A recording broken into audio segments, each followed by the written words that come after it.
दोस्तों, आज की सबसे पहली और बड़ी खबर। झारखंड में सरेंडर करने वाले उग्रवादियों के केस की सुनवाई के लिए बनेगा फास्ट ट्रैक कोर्ट। झारखंड सरकार उग्रवादियों के लिए नई संशोधन सरेंडर पॉलिसी लाने जा रही है।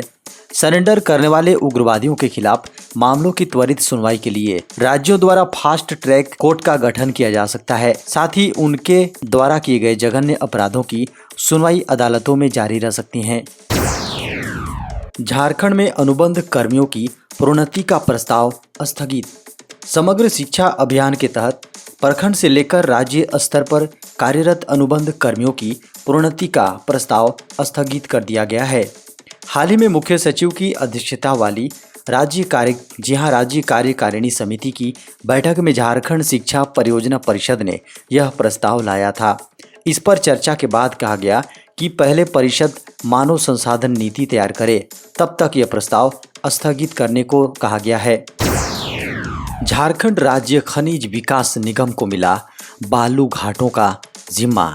झारखंड कैबिनेट की बैठक में गुरुवार को कुल 30 प्रस्ताव पर स्वीकृति प्रदान की गई। खबरों को माने तो झारखंड राज्य खनिज विकास निगम लिमिटेड को श्रेणी 2 के तहत बालू घाट के संचालन के लिए 16 अगस्त 2022 से 3 वर्ष के लिए अवधि विस्तार दिया गया है। झारखंड कैबिनेट की बैठक में 30 प्रस्तावों पर लगी मुहर। राज्य मंत्री परिषद की बैठक गुरुवार को हुई। बैठक में कुल 30 प्रस्तावों पर मुहर लगी। मुख्यमंत्री हेमंत सोरेन की अध्यक्षता में प्रोजेक्ट भवन में राज्य मंत्री परिषद की बैठक हुई। कैबिनेट की बैठक में उच्च शिक्षा विभाग में वित्त और अंकेक्षण पदाधिकारी के अतिरिक्त पद की स्वीकृति दी गई है। मेडिकल कॉलेज के प्राचार्य, अधीक्षक और सिविल सर्जन के लिए 44 बाहरी वाहन रखने की स्वीकृति मिली है। 12वीं पास युवाओं के लिए CISF में नौकरी पाने का सुनहरा मौका। सरकारी नौकरी का इंतजार कर रहे उम्मीदवारों के लिए अच्छी खबर है। उनके पास CISF में सरकारी नौकरी करने का बेहतरीन मौका है। दरअसल सेंट्रल इंडस्ट्रियल सिक्योरिटी फोर्स ने बम्पर नौकरियां निकाली हैं। इस भर्ती प्रक्रिया के तहत CISF में असिस्टेंट सब इंस्पेक्टर और हेड कांस्टेबल के रिक्त पदों को भरा जाएगा। इच्छुक उम्मीदवार इन पदों पर 25 अक्टूबर तक आवेदन कर सकेंगे। बता दें कि CISF में निकली इस वैकेंसी के लिए महिला और पुरुष दोनों ही उम्मीदवार आवेदन कर सकते हैं।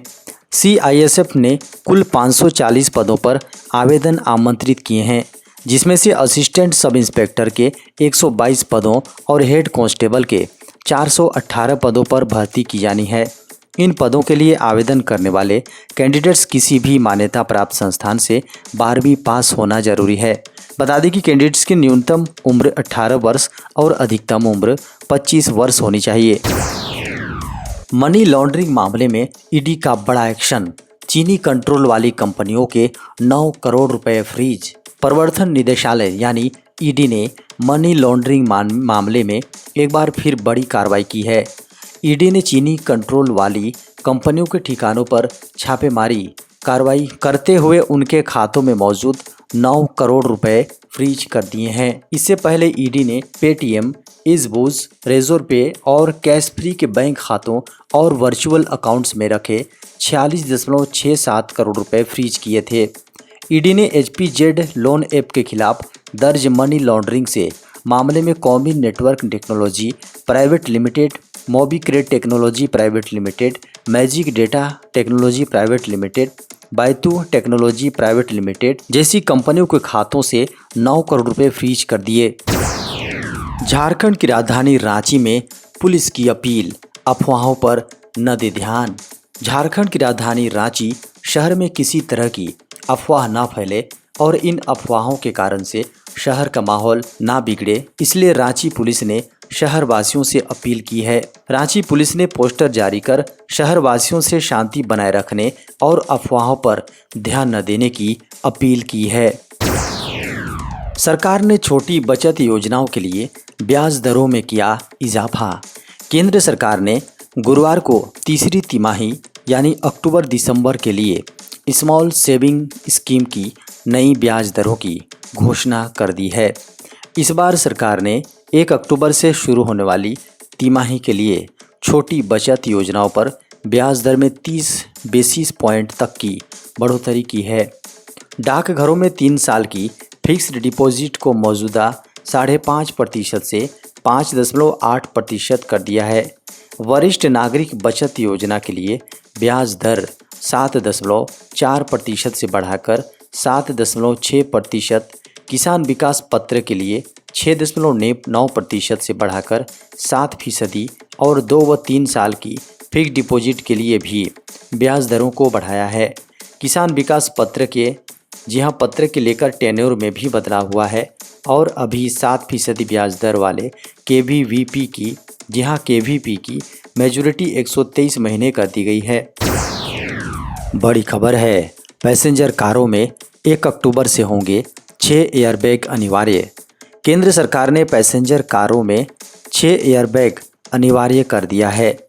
1 अक्टूबर 2023 तक पैसेंजर कारों में 6 एयरबैग होंगे।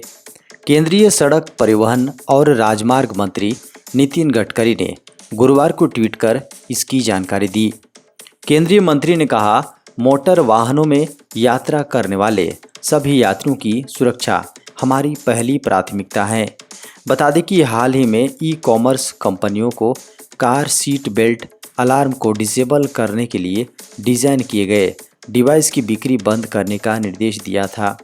इससे पहले केंद्रीय मंत्री ने कहा था, उनका मंत्रालय 2024 के आखिरी तक रोड एक्सीडेंट से रिलेटेड मौतों को आधा करने का लक्ष्य लेकर चल रहा है। बता दें, इससे पहले सरकार की 1 अक्टूबर 2022 से 8 सीटों वाले वाहनों में 6 एयरबैग अनिवार्य करने की योजना थी। अब यह व्यवस्था अगले साल 1 अक्टूबर 2023 से लागू होगी, लेकिन फिलहाल ऑटो इंडस्ट्री में चल रही सप्लाई चेन में देरी के चलते इस योजना को 1 साल के लिए टाल दिया गया है। ट्रेन में सफ़र करने वाले यात्रियों को बड़ी खुशखबरी, रेलवे ने शुरू की ये सुविधा। भारतीय रेलवे ने यात्रियों के लिए एक और सुविधा लेकर आई है। दरअसल ट्रेन में लंबे सफ़र करने वालों के लिए रेलवे की ओर से ये सुविधा दी गई है। रेलवे की ओर से डेस्टिनेशन अलर्ट बैकअप अलार्म की सुविधा दी गई है। ये रात में सफ़र करने वाले यात्रियों के लिए बहुत अच्छा सर्विस है। कई बार हम रात में सफ़र करते हैं लेकिन ट्रेन में नींद भर नहीं सो पाते हैं। हमें डर रहता है कि कहीं हमारा स्टेशन छूट ना जाए। इसी डर की वजह से हम रात में सो नहीं पाते और रात में ट्रेन स्पीड चलती है, इसलिए हमें कई बार पता नहीं चल पाता है कि हमारा स्टेशन आ गया और हम स्टेशन को छोड़कर आगे बढ़ जाते हैं। इसी परेशानी को देखते हुए रेलवे ने डेस्टिनेशन अलार्म वेकअप अलार्म की शुरुआत करने जा रही है। डेस्टिनेशन अलर्ट बैकअप अलार्म रात 11 बजे से लेकर सुबह 7 बजे तक ही काम करेगा और स्टेशन आने से 20 मिनट पहले आपको जगा देगा। बता दें कि सुविधा से आप आसानी से चैन की नींद सो पाएंगे। देश में 24 घंटे में कोरोना के फिर आए 4,272 नए मामले। वैश्विक महामारी कोरोना के मोर्चों पर भारत के लिए गुरुवार को एक बार फिर थोड़ी चिंता की खबर है। बुधवार के मुकाबले गुरुवार भी कोरोना के दैनिक मामले में बढ़ोतरी दर्ज की गई है। इस बढ़ोतरी के बाद देश में गुरुवार तक एक बार फिर कोरोना के 4,000 से अधिक नए मामले सामने आए हैं। बीते 24 घंटे में देश में कोरोना के 4,272 नए मामले सामने आए हैं, जबकि 27 लोगों की मौत हुई है। इससे पहले बुधवार को देश में कोरोना संक्रमण के 3,615 नए मामले दर्ज किए गए थे, जबकि 22 लोगों की मौतें हुई। स्वास्थ्य मंत्रालय की ओर से गुरुवार सुबह जारी आंकड़ों के अनुसार बीते 24 घंटे में देश में कोरोना संक्रमण के 4,272 नए मामले सामने आए हैं, जबकि 27 लोगों की मौत हुई है। इस दौरान 4,474 लोग कोरोना वायरस को मात देने में कामयाब रहे। इसके साथ ही देश में कोरोना के सक्रिय मामलों की संख्या घटकर 40,750 रह गई हैं। पिछले 24 घंटे में सक्रिय मामलों की संख्या में 229 की कमी दर्ज की गई है। इसके साथ ही देश में कुल कोरोना संक्रमितों की संख्या बढ़कर 4,45,83,550 हो गई है, जबकि रिकवर होने वाले लोगों की संख्या बढ़कर कुल 4,40,00,000 13,999 पहुंच गई हैं। नवरात्रि में किसानों को मिलेगा किसान सम्मान निधि की 12वीं किस्त। प्रधानमंत्री किसान योजना सम्मान निधि की 12वीं किस्त को लेकर बड़े किसानों और विशेषज्ञों द्वारा कई चर्चाएं की जा रही हैं। इस नवरात्रि के दिनों में किसान निधि का पैसा उनके खाते में आ जाएगा। ऐसे में अगर किसानों और मीडिया रिपोर्ट्स की माने तो नवरात्रि के दिनों में ही 12वीं किस्त आने की संभावना जताई जा रही है। किसानों का कहना है कि रबी सीजन की बुआई से पहले सरकार को यह रकम दे देनी चाहिए ताकि हमें आर्थिक रूप से मदद मिल सके। किसानों की माने तो अगर किस्त नवरात्रि के दिनों में आ ही जाती है तो उन्हें रबी फसल की बुआई बिजाई करने में आसानी होगी। बता दें कि प्रधानमंत्री किसान सम्मान योजना केंद्र सरकार द्वारा शुरू की गई एक नई एक सरकार समर्थित पेंशन योजनाओं में से एक है। आंकड़ों के अनुसार अब तक केंद्र सरकार ने वित्तीय वर्ष 2022 में पीएम किसान योजना के लिए 1.80 लाख करोड़ रुपए से अधिक का वितरण किया है। पीएम किसान योजना के तहत सभी छोटे और सीमांत किसान जो भारतीय नागरिक हैं उन्हें इस योजना का लाभ मिलता है। इसके अलावा सभी भूमि धारक किसान परिवार जिनके नाम पर खेती योग्य भूमि है उन्हें भी इस योजना के तहत लाभ दिया जाता है।